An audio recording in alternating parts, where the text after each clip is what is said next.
No niin, morjesta, se on Ilex täällä ja tervetuloa uuden videon pariin. Ja tässä videossa me testataan tämmöstä nostalgista juttua, ja mä en vielä kerro mikä se on, paitsi te olette varmaan tämän videon otsikosta ja saanut selvää, että mitä mä tässä videolla teen. Eli kyseessä on Old School, jonnetteen muista, tällainen vekotin nimeltään Tamagotchi. Joillekin tää sanoo jotain, jotkut ei varmaan ikinä kuullut tästä. Mä sanon, että tää on ollut lapsuudessa mulle semmonen nostalgia juttu ja semmonen niin kuin addiktio voisiko sanoa. Eli siis mikä tää Tamagotchi on, niin tää on vähän niin kuin tämmönen ennen kuin oli älypuhelimet, ennen kuin oli digitalisaatio vähän niin kuin niin. Oli tämmönen virtuaalilemmikki. Näitähän siis nykyään on vaikka mitä versioita puhelimille, mutta siis käytännössä tää on siis tämmönen peli vähän niinku, että sulla on tämmönen virtuaalilemmikki. Sen kanssa sit pystyy tekemään vaikka mitä. Sen kanssa pystyy leikkimään, sitä voi syöttää, se voi laittaa nukkumaan, sille voi antaa vaikka lääkitystä. Ja tää niinku reaaliajassa elää tää lemmikki ja se myös kuolee, jos sä et hoida sitä oikein. Eli vähän niinku oikein lemmikki, mutta tälleen niinku virtuaalisena. Mistä tää on alun perin, niin tää on siis Japanista kotoisin ja sen on siis julkaissut tämmönen firma kuin Bandai vuonna 1996. Näitä on myyty näitä Tamagotseja maailmanlaajuisesti yli 80 miljoonaa kappaletta. Aivan järkyttävän iso summa. Joo, näistä löytyy myös eri versioita. Mulla on aika tää Old School, niitä niinku suosituimpia malleja.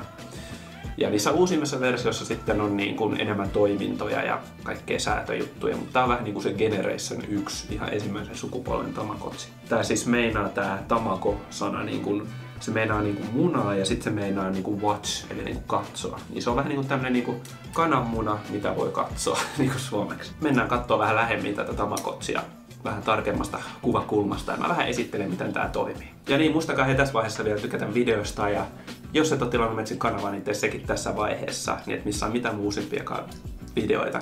Ja löytyy tosiaan IG:t ja TikTokit tää videodeskistä. Tässä on nyt tää Tamagotchi tälleen lähemmin tarkasteltuna. Tää on tämmönen muovinen. Tässä on tämmönen avaimen perähomma, että voi kiinnittää sitten, kulkee hyvin mukana. Ja tässä on 3 painiketta tyypillisesti ja vielä lukee toi Tamagotchi oikein tuossa yläreunassa. Ja tää näyttö on silleen, tästä näkee kaiken tarpeellisen joo, mutta tää pimeällä, tätä ei voi pelata pimeällä, koska tässä ei mitään valoa, taustavaloa tässä näytössä, tää on ihan pimeä näyttö. Niin pitää vähän valoa vasten katsoa aina tätä peliä. Miten tää siis toimii, eli siis kun sä aloitat tän pelin, sulla pitää olla nappipatteri. Pitää niinku odottaa, että se syntyy se sun Tamagotchi-lemmikki tässä, ja se on aluksi semmonen poikanen, ja sit sun pitää syöttää sitä ja sen kanssa pelata ja viihdyttää sitä, se sitten muutaman päivän päästä kasvaa aikuiseksi. Ja jos sä et huolehdi sun lemmikistä, niin sit se kuolee. Tässä on myös hyvä juttu tässä ekan generaation tässä Tamagotchissa se, että sä voit niinku pausettaa tämän pelin, eli tossa näkyy tuossa ruudulla kellonaika. Niin sit kun sä menet tähän kelloaika näkymään tässä näytöllä, niin tää peli menee pauselle, eli se sun Tamagotchi niin on jäädytetty. Niin kuin varmaan näettekin, niin siellä on Metsin Tamagotchi-lemmikki, siellä se pomppii ruudulla. Tää on tämmöstä, mitä tää on, tämmöstä 8-bittistä grafiikkatyyliä tässä. Se on nyt niinku tommonen poikanen vielä, tää siis kuoriutui tää mun lemmikki joskus 10 minuuttia sitten. Täällä siis näytössä sitten on eri toimintoja. Ne ei nyt oikein tähän kameraan näy, mutta siis tuolla ylhäällä on eri kuvakkeita. Siellä on niinku, että pystyy pelaamaan eri pelejä. Sitten pystyy antaa ruokaa, sammuttaa valot, eli tää voi myös laittaa nukkumaan. Tää Tamagotchi. Sitten voi antaa lääkkeitä, katsoa sen painoa. Mutta tässä yleensä pitää katsoa, että tää mun lemmikki voi hyvin, niin pitää katsoa sen terveyttä. Joo, no voidaan me tääkin tästä katsoa. Eli tän kanssa pystyy pelaamaan tämmöistä yksinkertaista peliä, että sun pitää arvata mihin suuntaan se katsoo. Ja jos sä voitat tämän pelin tän kanssa, niin sitten sen onnellisuus paranee. Tää pitää pitää onnellisena tää lemmikki. Joo, eli täältä näkee eri statseja. Eli tässä näkyy nälkäpalkit, nyt sillä on 0 sydäntä tyhjinä, niin se meinaa, että se on nälkäinen. Ja sitten täällä on toinenkin statsi, eli niinku onnellisuusmittari. Eli jos on tyhjässä, niin sittenhän se on niinku masentunut. Ja jos nämä molemmat, sekä nälkä että tyytyväisyys on 0, niin se kuolee ajan mittaan. Koitetaan nyt antaa sille vaikka sitä ruokaa. Eli meal ja snack. Eli jos annat sille niinku, voi antaa niinku herkkuja ja sitten voi antaa normileipää. Jos mä annan liikaa herkkuja, sitten tulee lihava lihava lemmikki, tai sitten jos mä annan ihan normileipää, niin se pysyy terveellisempänä sitten pidempään. Eli annetaan sille miili. Silloin on tosi kova nälkä, niin ihan miilit riittää. Mä annan tälle joskus jotain karkkiakin, mutta sitä ei kantsi liikaa, että se ei liho ihan älyttömästi. Kantsi voi antaa vaan leipää yleensä. Mutta toi varmaan riittää nyt tältä erää, eli se nyt vähän sai sitä onnellisuutta ja mä syötiin sitä, niin se on ihan niinku kylläne.